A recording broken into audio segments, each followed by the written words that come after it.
and I didn't catch a thing. Well, I appreciate you making the effort to be here. Otherwise, we wouldn't have had a quorum. Hey, thanks for having me, Dan. The dog is dirty but happy, and marshmallows for dessert. Okay.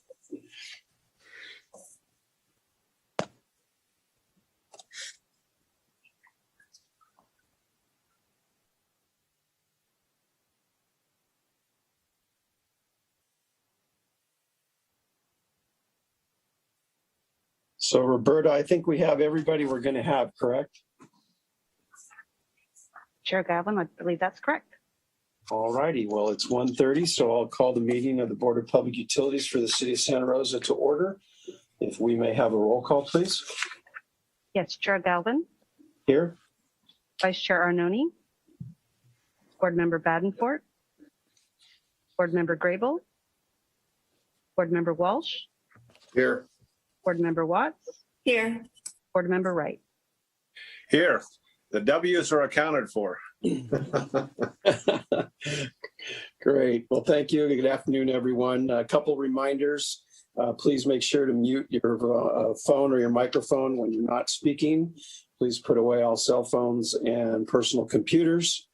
We are going to do a little reordering of the agenda just so we get through the important stuff in case we have to lose Board Member Walsh.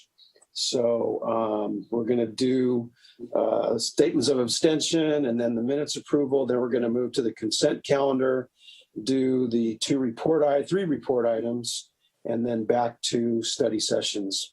Okay. So at this point, are there any statements of abstention by board members? Hearing none. Great. So the minutes we have for the meeting of May 6th, those will be approved and entered. And we will now move to the consent calendar. We have 4 items on the consent calendar.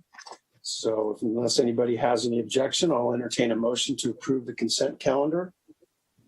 I'll move the consent calendars. I will second the consent calendar. Thank you. Motion by Board Member Wright, seconded by Board Member Walsh. At this time, we will take public comments on items 6.1 through 6.4. If you wish to make a comment via Zoom, please raise your hand. If you are dialing in via telephone, please dial *9 to raise your hand. Secretary Etha, do we have anyone? We have no public comments. All right. If we may have a roll call vote, please. Chair Galvin. Aye. Board Member Walsh. Aye. Board Member Watts. Aye. Board Member Wright. Aye. Great. Passes unanimously. That'll take care of the consent calendar. We'll now move to our report items. Item 7.1, Director Burke. Thank you, Chair Galvin and members of the board. Item 7.1 is a report item on our 2020 Urban Water Management Plan and 2020 Water Shortage Contingency Plan. And Senior Water Resources Planner Colin Close will be making the presentation. Thank you very much, Director Burke. Good afternoon, Chairman Galvin, members of the board. We will be going over one last time with you the Urban Water Management Plan and Water Shortage Contingency Plan, and then ask you to take action. The information provided to you today is very similar to what you saw during your study session. So I may move through it a little quickly, but of course I am happy to take any questions that you or the public may have. Next slide. We'll have a little bit of background, talk about what the Urban Water Management Plan is and requires, get into the heart of it, which are the demand and supply projections and comparisons, review the water shortage plan, and then provide you with our recommendation for action. Next slide.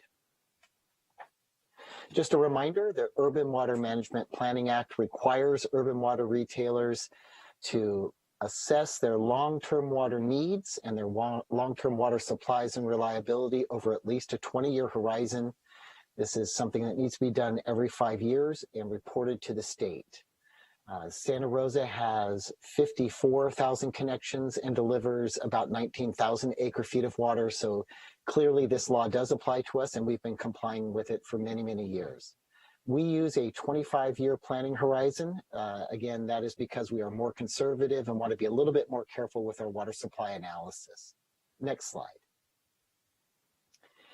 The key components of the law are that there need to be opportunities for the public to participate. There needs to be a very good description of our water service area, population, demographics, land use, and other pieces.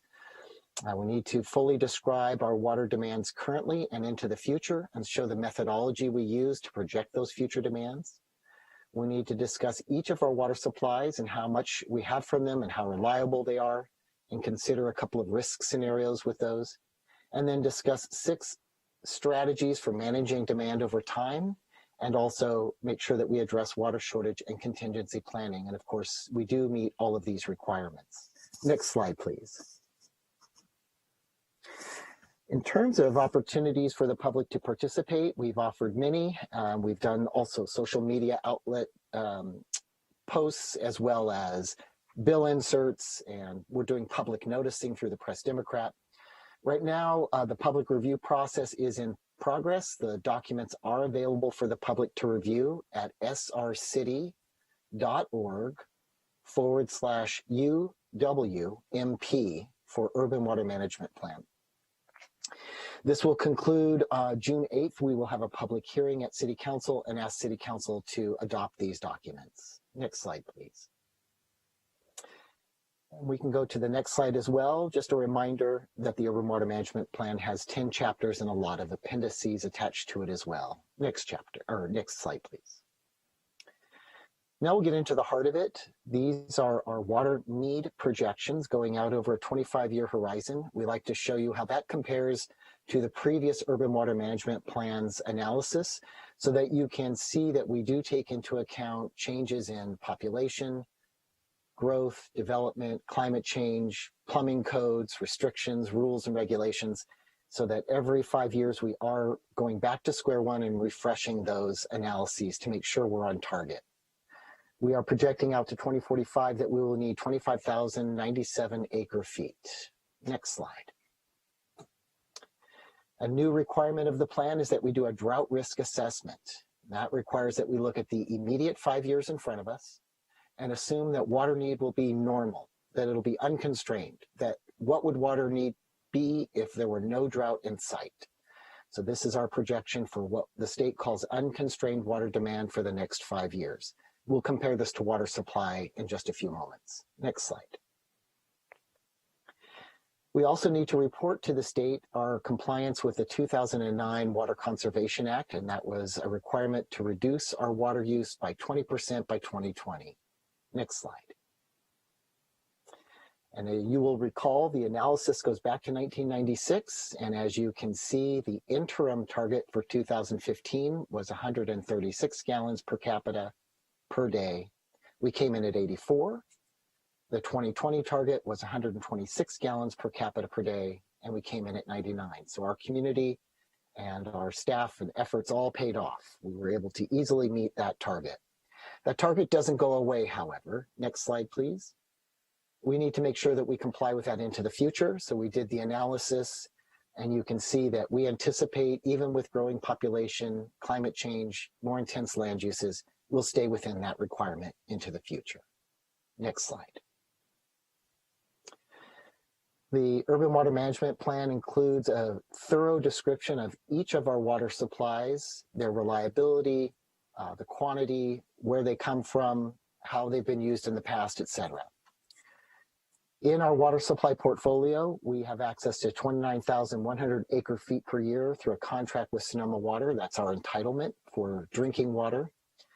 We also produce drinking water from our wells, and we have some non-potable, non-drinking water that can be used for all other sorts of purposes from our regional recycling center. In total, our portfolio during normal water years, when we have an average amount of rainfall, is 31,540 acre feet. Next slide. This is a second stage of our drought risk assessment for the immediate 5 years. The state required that we assess how much water would be available if this immediate 5 years had the same rainfall patterns that we saw in the driest 5-year period on record. And to remind you, that's 1987 to 1991 for our region. So what we would anticipate having available is 22,660 acre feet per year, not the 31,540 acre feet per year we would have in a normal water supply year. Next slide, please. So as we look out and we compare the demands that have been projected against the supplies that we have during normal water years, again, 31,540 acre feet available to us. That's the bar chart for each of those 5-year increments. The line is showing our projected water demand again, population growth, employment growth, climate change, more intense land uses, all taken into account. So you can see that in normal water years, we anticipate having more than sufficient water supply to meet the needs of our community. Next slide.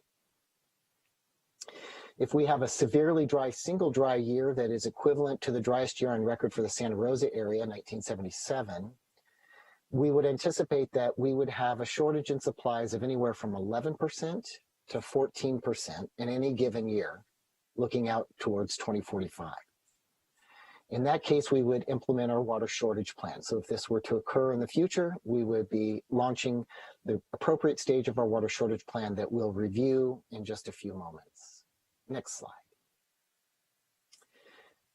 We also need to analyze how we would do in an extended 5-year drought. And so this is looking at that 5 driest years on record, 1987 to 1991. Looking at how much water would be available if we had the same rainfall patterns that we did then. And as you can see, the model shows we'd have adequate water supply. But I wanted to remind you the discussion that we had during the study session, and that is modeling is helpful, it's useful, it's an incredibly important planning tool. But in real life, in real time, if we have a second dry winter, we start to take action. We don't wait to see whether the following year will bring adequate water supply. We're very conservative, we're very careful with our water supplies. So this winter was showing itself to be less than normal in terms of rainfall, and we were already reaching out in our winter campaign to all of our customers, asking them to be careful with water. That's continued through where we actually let our customers know that we're in drought and we need to make sure there's no water waste, that non-essential uses of water are cut back, and that everyone's very careful. 2 days ago, as you know, City Council adopted a resolution calling for a voluntary 20% reduction in water use by our community. We'll be going back to Council in either June or July, asking for a mandatory reduction in water use in our community. So again, modeling is helpful, it's useful, but in real time, we look at the real data right before us, consider the risks, the liabilities, and we do everything we can to protect our water resources. Next slide. Here's the third part of the drought risk assessment. That's to compare unconstrained or normal water demand against reduced water availability if we had the 5 driest years on record. And again, in the modeling, we would have sufficient water supply, and we would take steps immediately as needed to ensure that our water supply is secure and that we have adequate water for public health and safety. So again, helpful as a modeling tool, helpful as a planning tool, but we take action in real time based on the circumstances we face. Next slide. So when we do have water shortages, we have our water shortage plan. The first plan was adopted in 1992. It's been revised a number of times, and the 2020 plan is now ready for public review on the website, as I mentioned previously. Next slide. A water shortage plan is required by law, and it is a set of planned response actions that are there for us to take at any given level of a water shortage so that we can help our community reduce their water use and ensure we've got adequate water for public health and safety. This year, the water shortage plan has to be a standalone document, so we're asking City Council to adopt it as a separate document. We update it every 5 years. Next slide, please. As we talked about during your study session, there are a whole list of new changes and additions and new analyses that were conducted to make sure that our water shortage plan was updated appropriately. We added stage 8 to our shortage levels. We updated the water shortage charge, the water allocations, the excess use penalty, and we complied with a whole host of new requirements, including articulating and describing in great detail a whole series of procedures that we have used in the past but did not have formally included in our water shortage plan. Those are now all included in our plan. Next slide, please. So these are our 8 water shortage stages.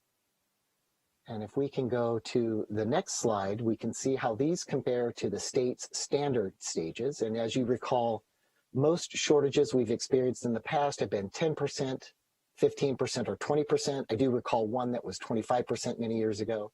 So we allow ourselves much more flexibility in those early stages of water shortages so that we can tailor our response with our community. And this does map to the state's standard stages and is an acceptable format for establishing our water shortage definitions. Next slide, please. You're familiar with the water shortage charts. We've talked to you about this both from the perspective of the water shortage plan and also our water rates.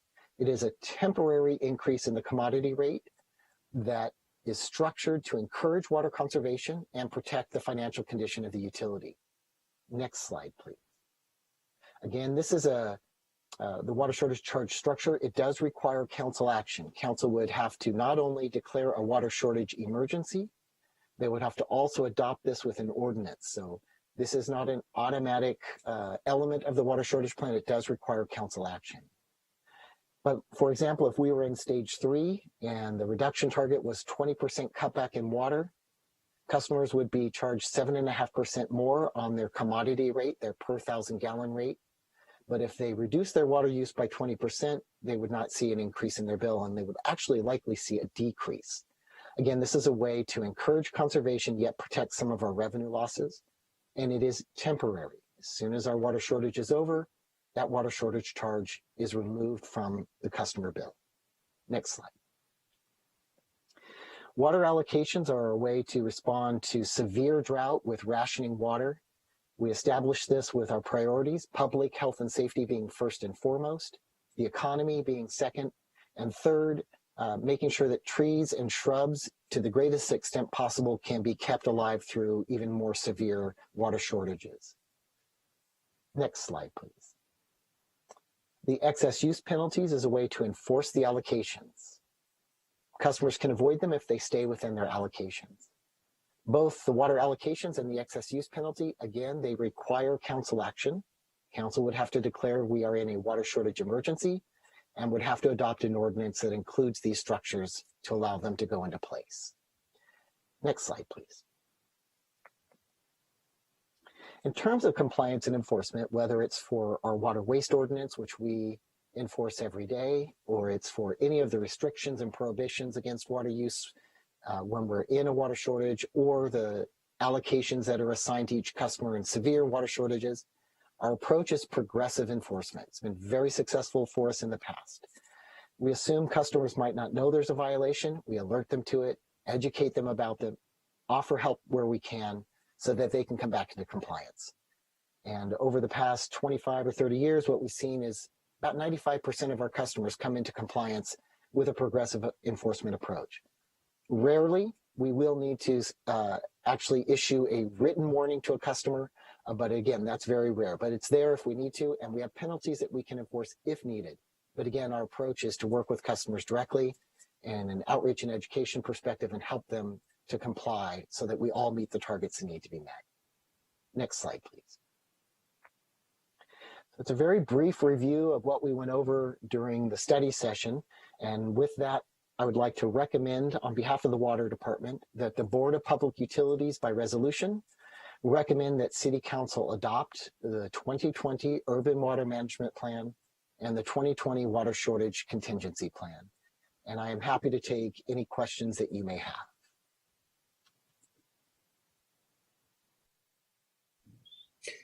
Thank you, Mr. Close. Board member questions or comments at this point?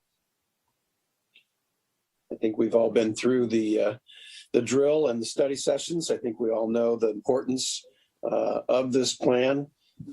So I'm certainly in favor of the recommendation and the resolution. Any other questions or comments from the board? If not, we have a resolution.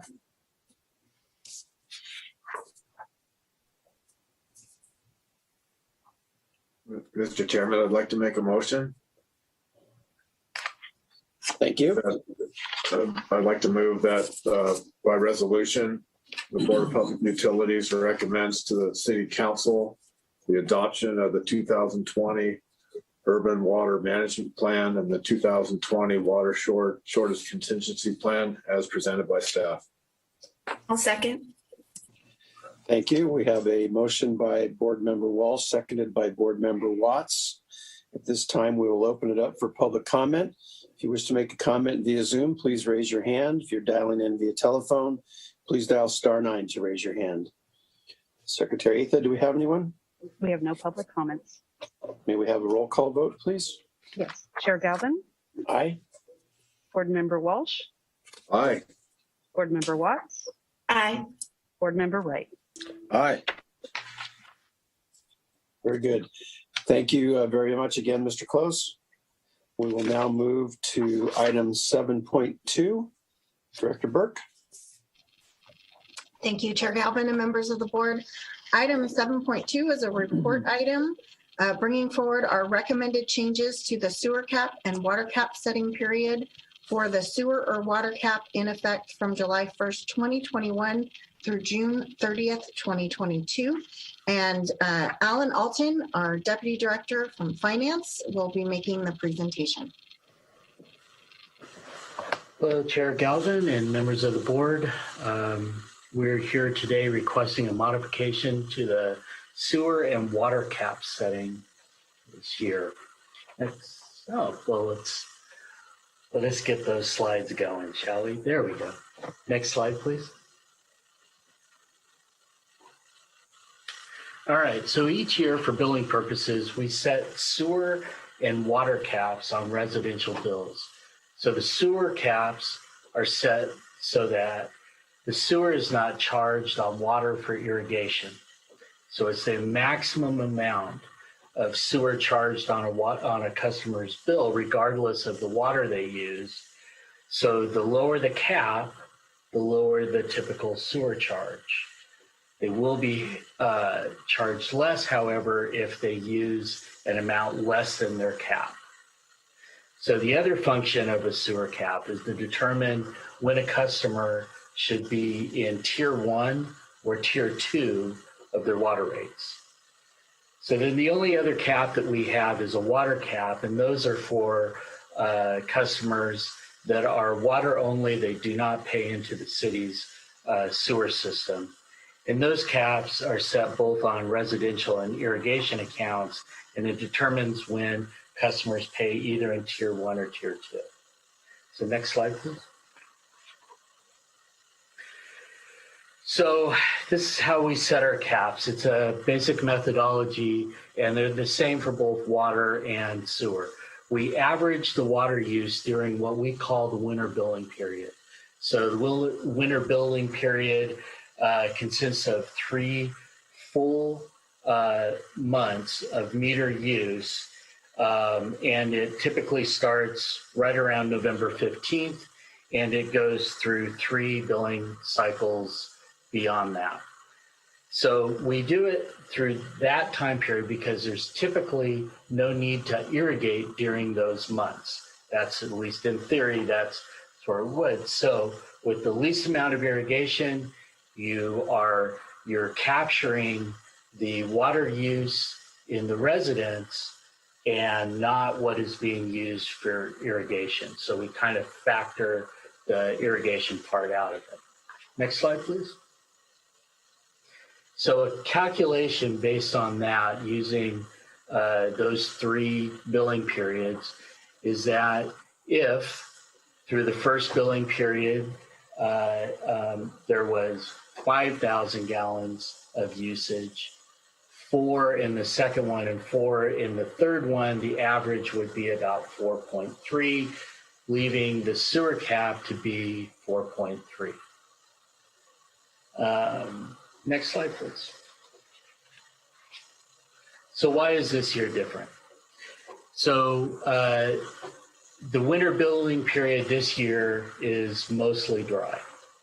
However, we did have the second billing period had a sufficient amount of rain for plants.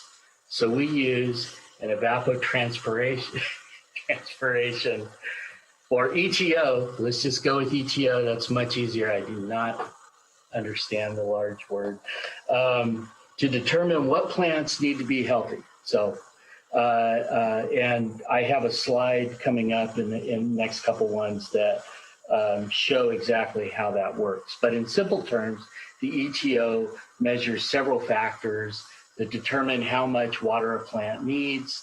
And the data that we use to confirm that are based on weather stations around Santa Rosa through a certified state program. Next slide, please. So we wanted to show some rainfall totals during the winter billing periods over the last few years to kind of show you some trends.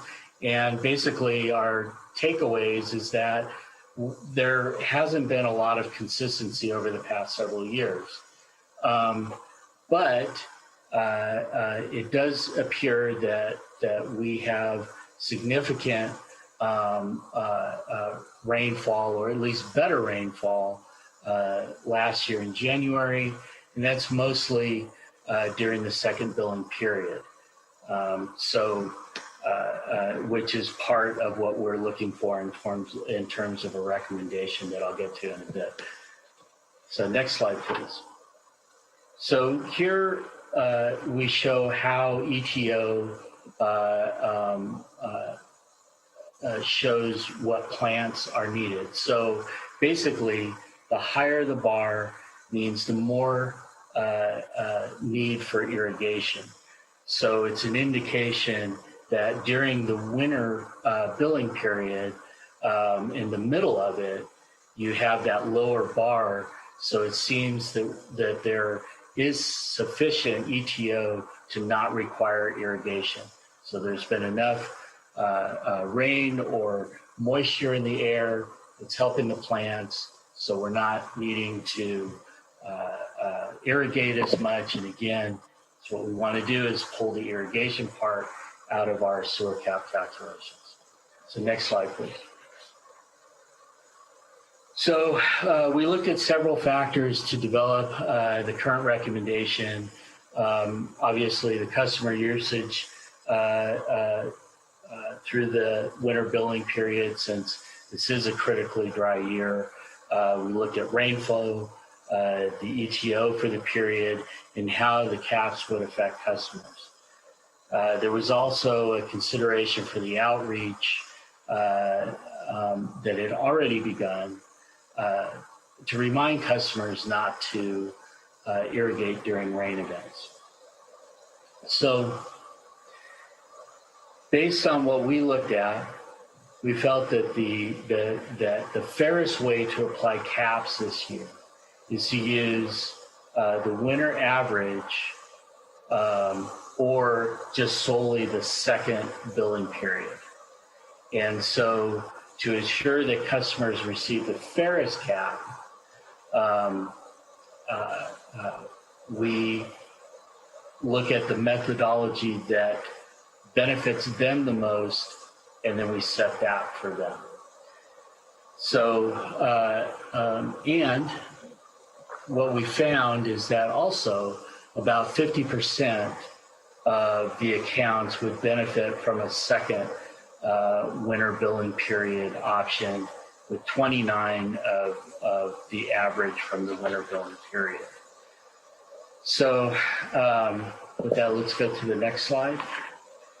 So what we're asking to do is to look at the average and what we would determine the caps to be by either the average of the winter billing period or the second billing period, whichever is low. So, and then we would apply that effective July 1st. But that allows us to go in and to try to be the fairest as possible to the customers with these caps by either taking the average of the whole period, or if it's a better cap for them to be just the second billing period, we would just apply that second billing period. Next slide. Slide, please. Which brings to our recommendation. So it is recommended by Santa Rosa Water and the Finance Department staff that the Board of Public Utilities, by resolution, establish sewer and water caps effective for the period for July 1, 2021 through June 30th, 2022 by either averaging usage for 3 winter billing periods of November 2020 through March 2021, or based solely on the second billing period where irrigation was not required, whichever is lower.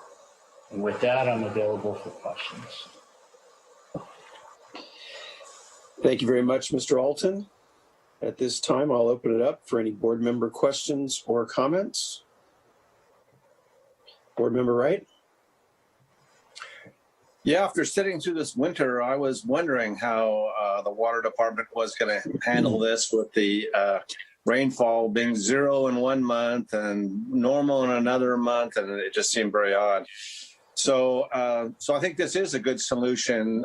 I assume part of the way we're able to do this now is our computers can do more than they used to. So we can actually sort and dice our information and figure out everybody's bill in a certain month. Also, I'm pleased to see that Alan is learning some of those some of the water lingo, and is getting a little out of his comfort zone of all finance. Anyway, that's my comments. Thank you. Thank you very much. Other board member comments? Board Member Walsh? I just want to thank the Deputy Director of Finance and Alan. I'm kind of with you as far as the nomenclature with the water use and the evaporation and all that. But thank you very much for putting in the extra effort to take care of our customers. That's all, Mr. Chairman. Thank you. Seeing no other comments or hands raised, I'll ask for a motion, and we have a resolution. I'll recommend that. Am I muted? No, I'm not. Sorry about that. I will move the motion that Santa Rosa Water and the Finance Department staff, the Board of Public Utilities by resolution establish sewer and water caps effective for the period from July 1st, 2021 through June 30th, 2022 by either averaging usage for 3 winter billing periods of November 2020 through March 2021, or based solely on the second billing period where irrigation was not required, whichever is lower. I will second the motion. Thank you. We have a motion by Board Member Watts, seconded by Board Member Walsh. At this time, I'll open it up to public comments on item 7.2. If you wish to make a comment via Zoom, please raise your hand. If you're dialing in via telephone, please dial *9 to raise your hand. Secretary Etha, do we have anyone? We have no public comments. Do we have a roll call vote, please? Chair Galvin, Aye. Board Member Walsh, Aye. Board Member Watts, Aye. Board Member Wright. All right. Thank you very much. Thank you, Mr. Alton. We appreciate the presentation. We'll now move to item 7.3. Director Burke. Thank you, Chair Galvin and members of the board. Item 7.3 is a report item on our 2021 demand fee update. And making the presentation will be Kimberly Zanino, our Deputy Director of Administration, and Bob Reed with the Reed Group. Good afternoon to both of you. Good afternoon. I'll let you start, Bob, and I'll come in at the end. Great. Thank you. Thank you, Chair Galvin, and hello, members of the Board of Public Utilities. Thank you for the opportunity to present the proposed water and wastewater demand fees for you once again. I'll go through basically the same presentation we went through in the study session a couple weeks ago, and summarize the recommendations for updating these demand fees. So we'll talk about the methodology and framework, the usage factors that we updated on the amount of water and wastewater demand from residential customers and how that affected the fee calculations, and then present the specific fee schedules and compare that with some of the neighboring communities. So next slide, please. As you know, demand fees are one-time fees, generally paid for by new development when they connect to the system. They pay for capacity in the water and wastewater systems. These fees have been in place for a long time. The last comprehensive fee update was in 2014. although the city does have a practice to adjust the fee amounts for inflation each year. The legal standard for this type of fee is in the government code, which basically says that the fee should not exceed the estimated reasonable cost of the capacity that's being provided in these systems. Next slide, please. So we are continuing to use a system buy-in methodology for calculating these fees. There are a couple other methodologies available, but basically what we do is we look at the present value of the existing system facilities and assets, and we divide that by the existing level of development or the demand, that the existing level of demand on those systems, to come up with a unit cost, a cost per unit of demand. This buy-in methodology is best applied in areas where the infrastructure is largely built out and the community is largely built out, so that you don't really need to, you're not extending or expanding the system. And also that any costs of doing that are consistent with what they have been historically. It's a common and well-accepted methodology within the industry. The development community is familiar with this and generally comfortable with it. And it incorporates the cost of existing facilities rather than having to rely on capital improvement plans or master plans or documents that are sort of anticipating what costs may be to expand the system in the future. And it also does not rely on a capacity analysis, the engineering analysis that is required in some of the other methodologies. So it simplifies the calculation because of those things. And then also the buy-in fee represents a reimbursement for past investment in the system. So when you collect that fee revenue, it's set aside and used to improve or rehabilitate or even expand the systems, but doesn't necessarily need to be set aside for a specific project intended to meet the growth demands. So it's generally available for any capital projects. Next slide, please. So this table summarizes the fee calculations for both the water and the wastewater system. As you know, the wastewater system is comprised of both the local collection system as well as the regional reuse system for the treatment and reuse of wastewater. We look at the fixed asset records from the city's financial accounting records, and we take those historical costs, we subtract out the depreciation, so we're looking at a book value of those assets, and then we escalate those to a current dollar value.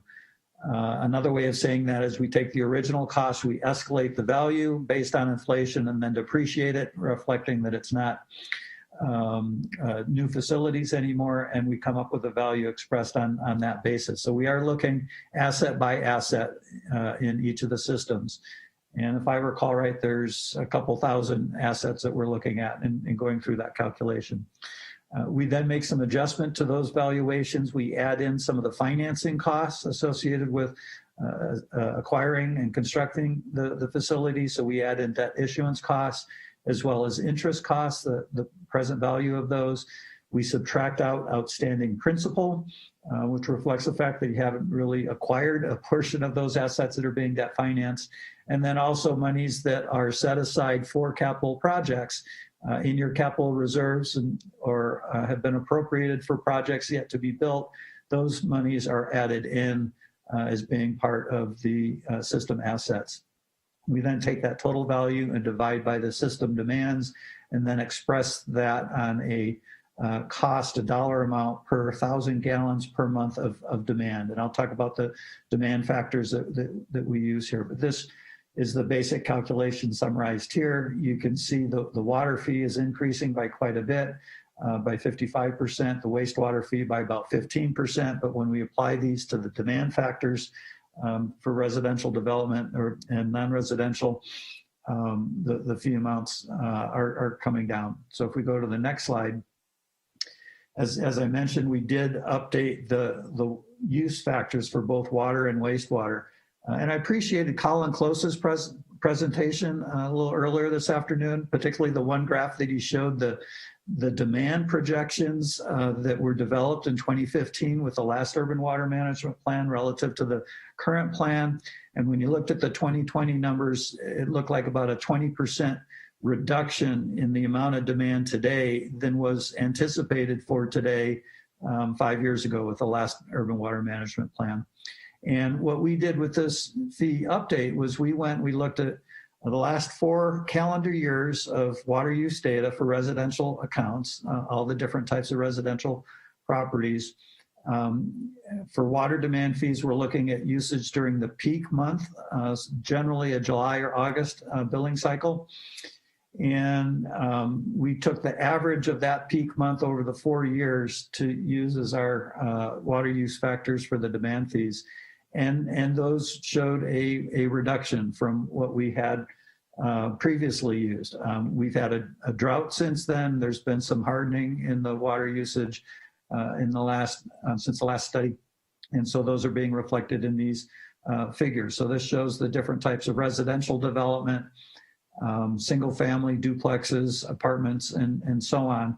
These categories have been refined and adjusted a little bit from the last demand fee study, and it's because we have more specific and more complete information on some of these. So there has been some minor refinements in the way we've defined these categories.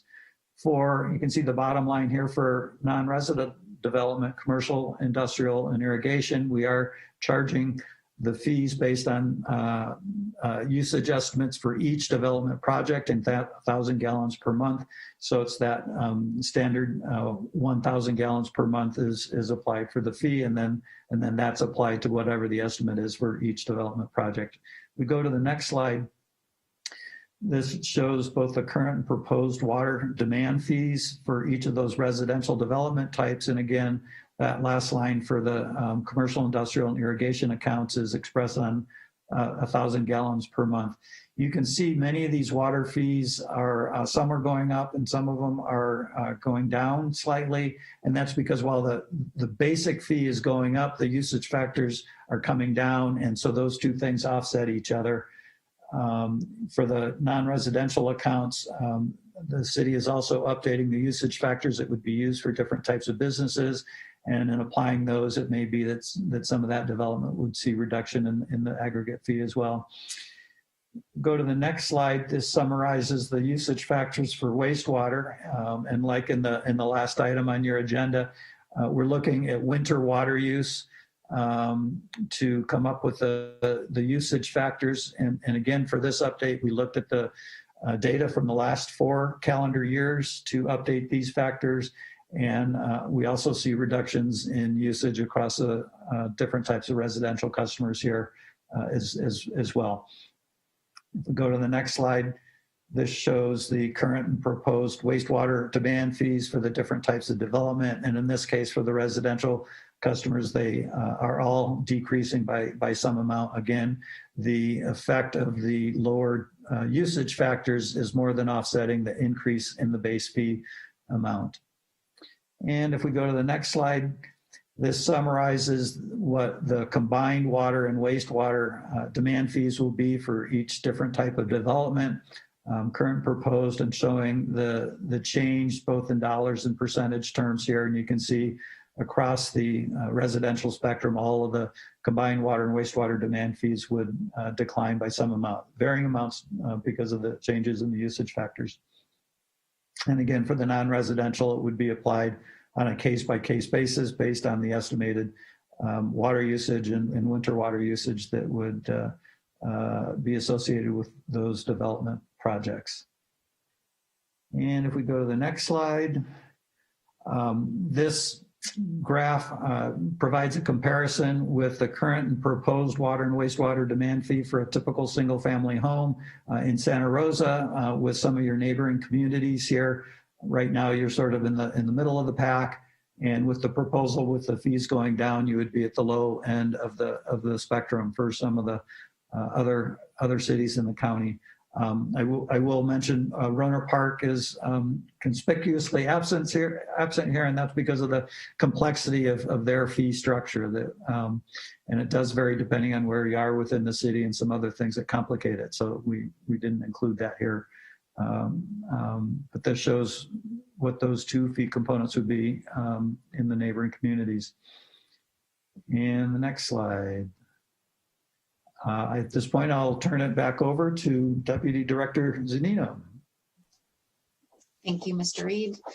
Good afternoon, board members. I am just going to give you a quick update again on the outreach that we have done to the development community. We created FAQs for our development community. We have updated our webpage that is specific to demand fees. We have also sent the FAQs and letters out to all the current contractors and developers on our lists of developers and contractors working with the city, as well as emailing local associations to offer presentations or any information that they may want to distribute to their members or to attend their meetings. Next slide, please. Timelines for the adoption. We did meet with the subcommittee twice, once in December of last year and then again in January of this year. And then on April, we met with them again and they recommended to the full board, both the adoption of the report and the recommendation to City Council. We had a study session with you on May 6th, and now here we are today to follow up with a request for recommendation to City Council. We are scheduled to go to City Council on June 8th with a study session and then be back at City Council for consideration of adoption of the new fees on June 29th. Next slide, please. So it is recommended by the Board of Public Utilities Budget Subcommittee and Santa Rosa Water staff that the Board of Public Utilities, by resolution, recommend that based on the 2021 water and wastewater demand fee study, the City Council adopt the revised demand fees and re-adopt the annual escalator and make related changes to the city code. Next slide, please. Is there one? No. Thank you, Mr. Reed and Deputy Director Zanino. I'll open it up now for any board member questions or comments regarding item 7.2.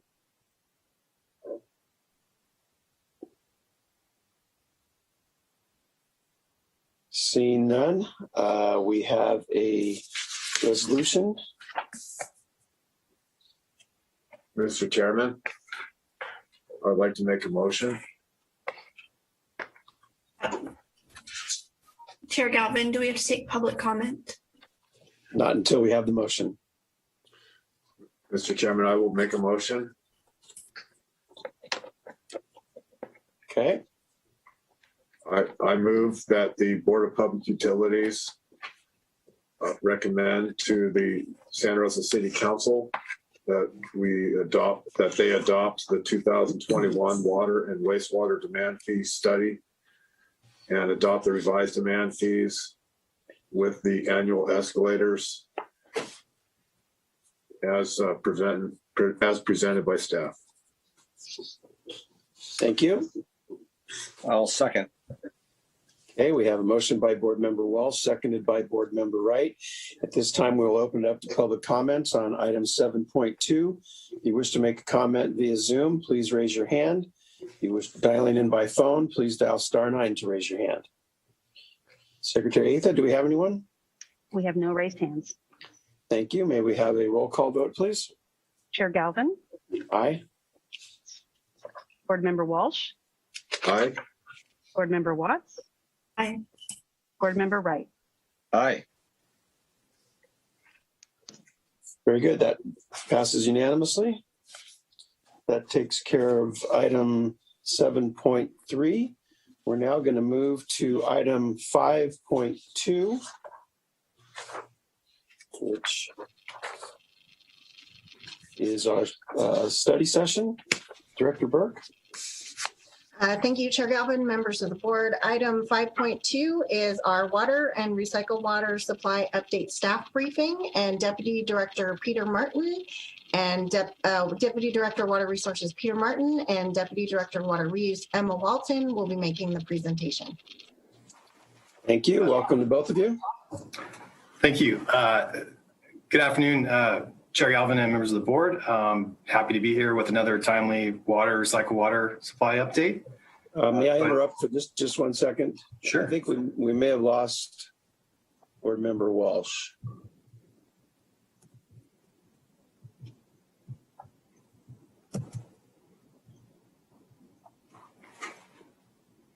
I'm looking at the list of participants and I don't see him on here anymore. I'm not seeing him on the attendee list, Chair. I will keep an eye out and let you know as soon as I do see him. All right, Assistant City Attorney Donovan, can we continue at this point? Yes, you can continue with briefings at this point, particularly considering the nature of the briefings, but we should keep an eye out because if I'm looking to see if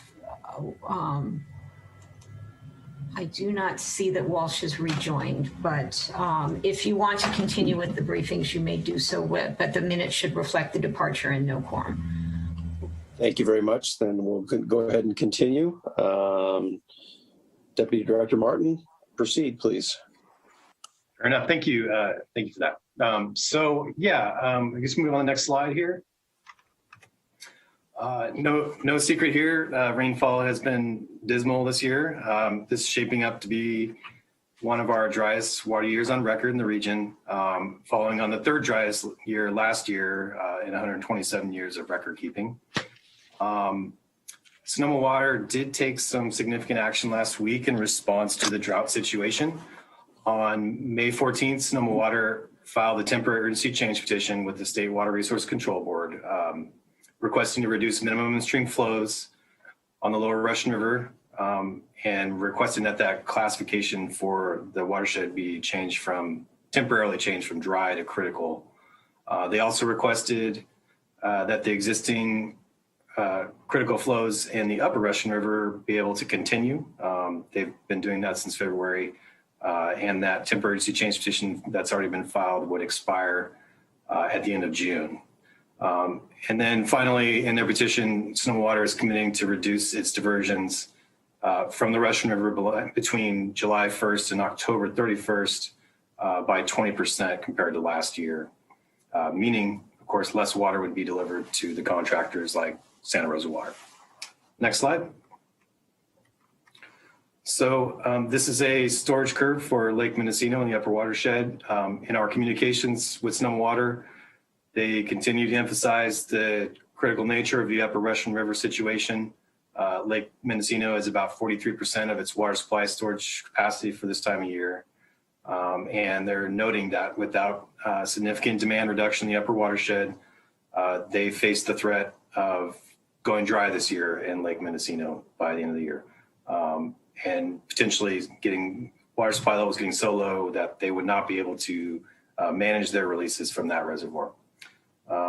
We were reminded that the order they're operating under allows them to reduce the releases from Lake Mendocino to critical minimums, and that expires at the end of June. So they did file that temporary change petition extending that request.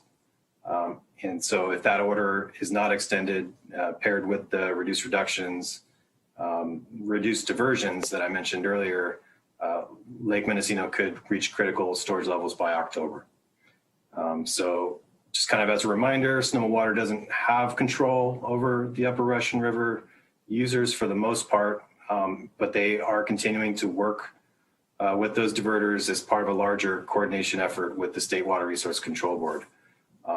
There's part of some discussions going on that are all about voluntary reduction agreements for those diverters and water right holders in the upper watershed. Next slide. Current storage in Lake Sonoma is at about 145,000 acre feet, or 59% of their target water supply curve for this time of year. The outflow into Dry Creek has been at about 150 CFS for the last few days. As a reminder, the temporary urgency change petition didn't cover the lower watershed, so this new temporary urgency change petition is going to be expanded to the lower Russian River. If that petition is approved by the State Water Resource Control Board, the required minimum in-stream flows for the lower river would be able to be reduced by a little more than half, from currently at 85 cubic feet per second to 35 cubic feet per second. This is obviously to more proactively manage their storage in Lake Sonoma and keep those critical supplies in the reservoir late into the year to support their diverters, or excuse me, their contractors and the threatened and endangered fish species in the watershed. Next slide. So Director Burke and I presented to the City Council on Tuesday, taking the BPU's recommendation for a 20% voluntary community-wide request for water conservation.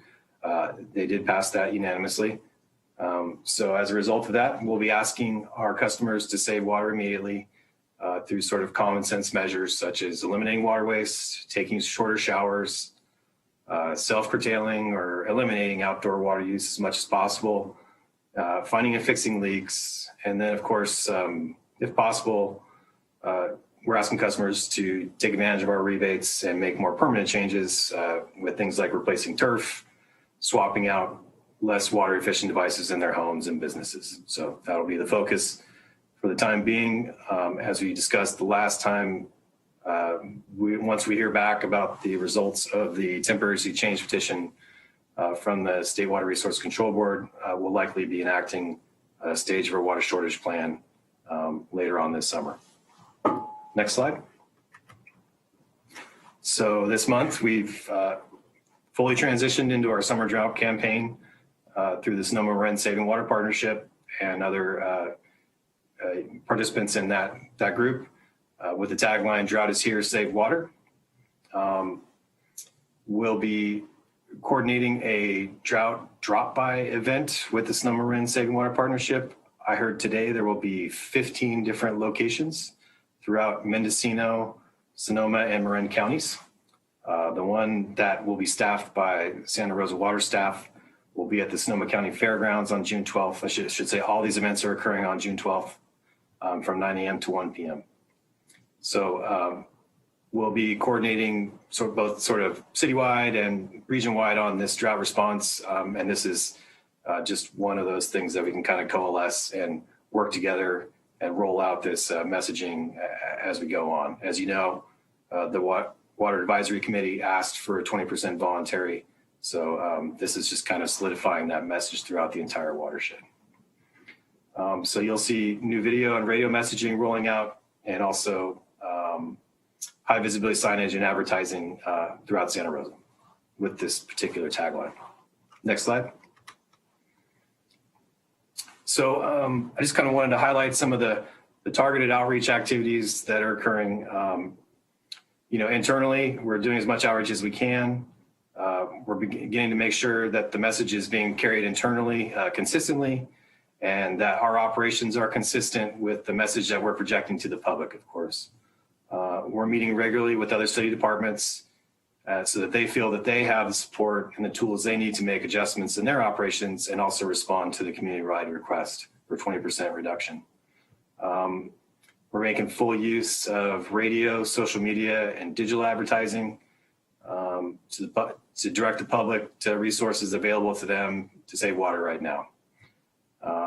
We're coordinating with Sonoma Water and our partners in the region, including the Sonoma Marin Saving Water Partnership, to ensure consistent messaging and the rollout of those conservation requests up and down the watershed. So you'll start to see the signs and banners going up around the city with the "Drought is here, save water" campaign and branded messaging. A large banner actually was placed outside the corner of our building here at Municipal Service Center South. So just start to look for those signs to show up throughout the city over the next few weeks. And of course, one of our best communication tools is messaging that's typically included in customer bills and envelopes. Just through some of the messaging that we put in our bills in January and February, I think we can attribute part of that to a 500% increase in water use efficiency requests from customers that we saw over the last couple of months. Next slide. So I'm definitely very excited to announce that we have a series of garden workshops that'll be coming out this summer, focused on low water use gardening techniques and implementation in homes and businesses. We partnered with Daily Acts to develop content and host these workshops. At the moment, these workshops are limited to virtual offerings, but they may change depending upon the public health directives. We do right now have one workshop in Spanish language, which we did partner with Daily Acts, and they're helping us develop that content and hosting that workshop. So signups and more information will be available on our WaterSmart web pages. Next slide. So I did just kind of wanted to check in, try to provide some statistics for some of the things that we're seeing here. I think we're at a point now where we can probably be pretty comfortable stating that the information about the drought is starting to reach a broader portion of the public. We've seen a large increase in volume of customer interactions at the department, which I would say is a positive sign that customers were preparing to take action to conserve water.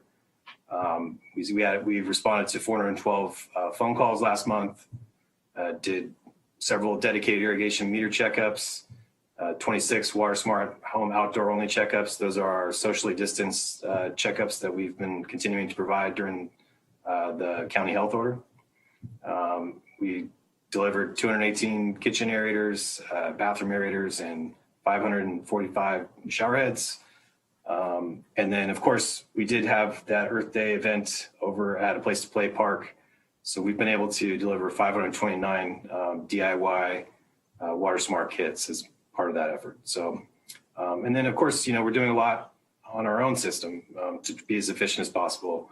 The distribution system staff responded to about 18 work orders, resulting in about 416 staff hours, making sure we're keeping our system tight and also reducing water leakage as much as possible there.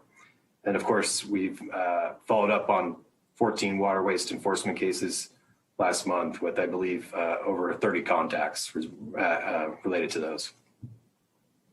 So actually, that's going to conclude my portion of the presentation, and I'll hand it over to Deputy Director Walton.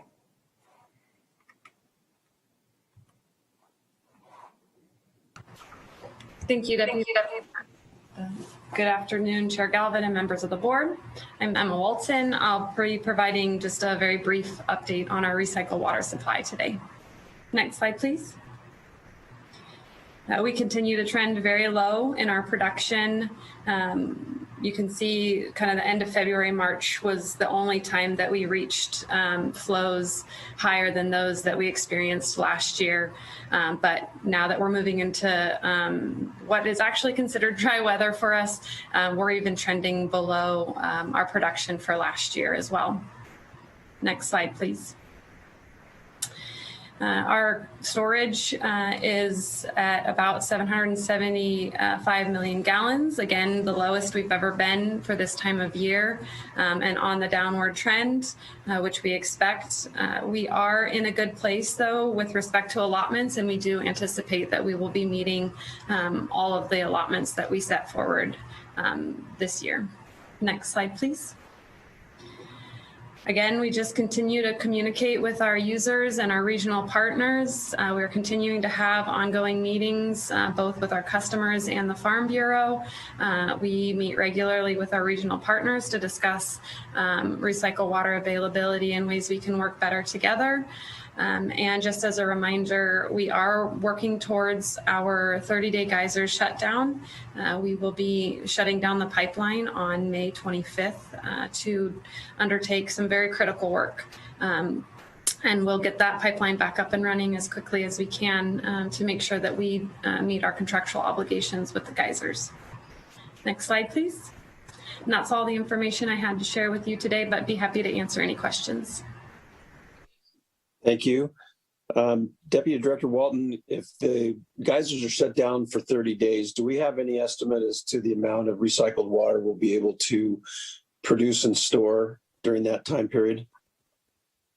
It's about 350 million gallons that we will produce and store, or about a little more than that we'll actually produce.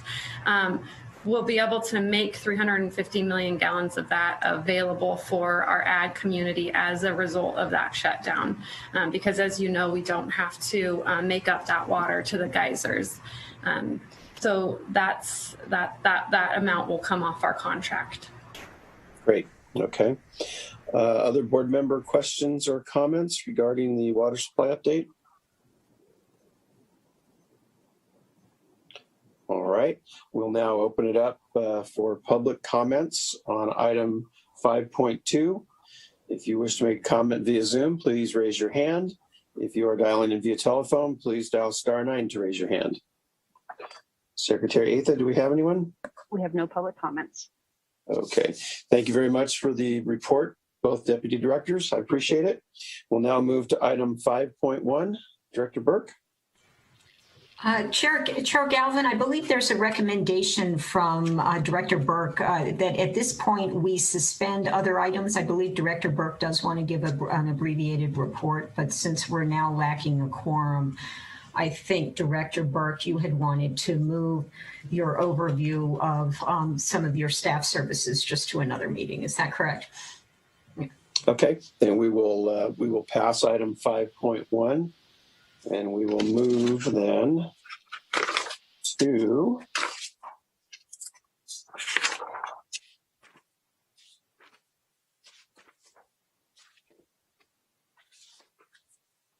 item 8, which is public comments on non-agenda matters.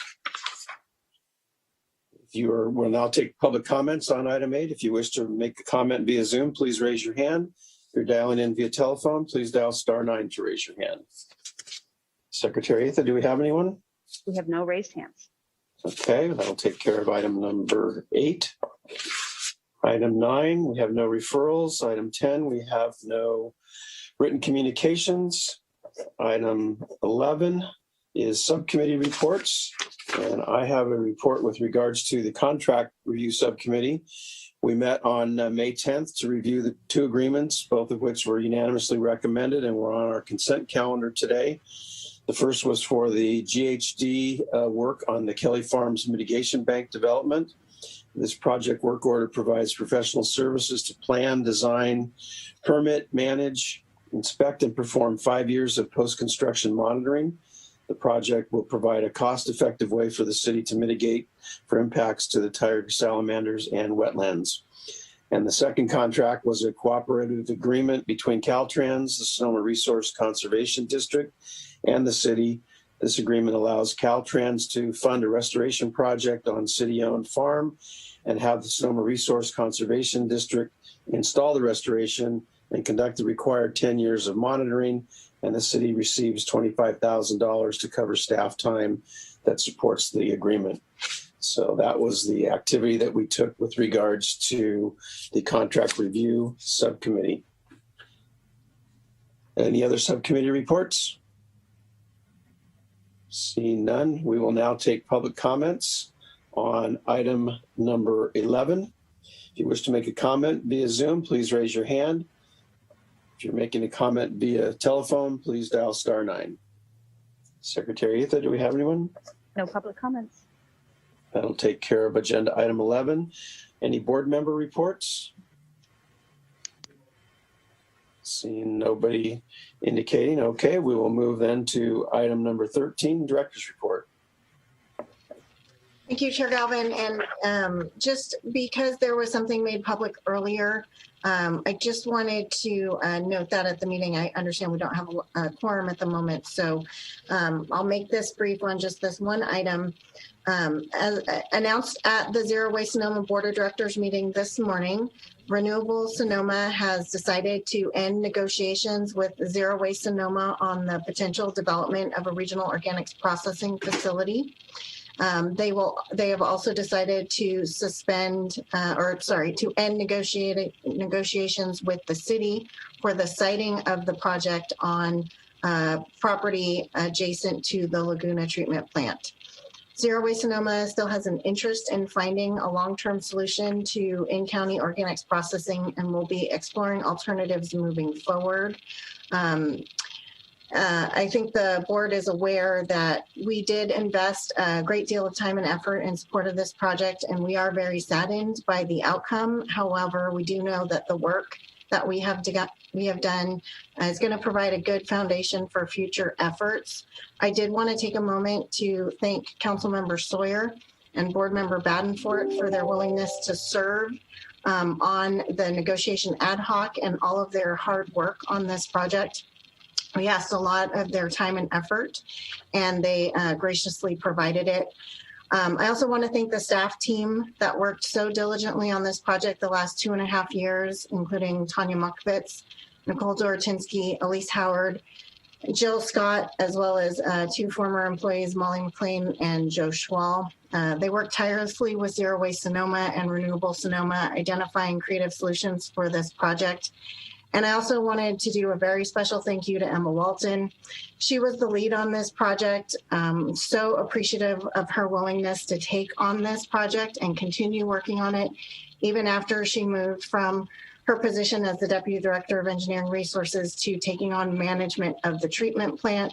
It was a really big ask, and her amazing leadership, expertise, and guidance was phenomenal. She put the city and the water department in a really great place for a future regional project, and I can't thank her enough. And that's my report.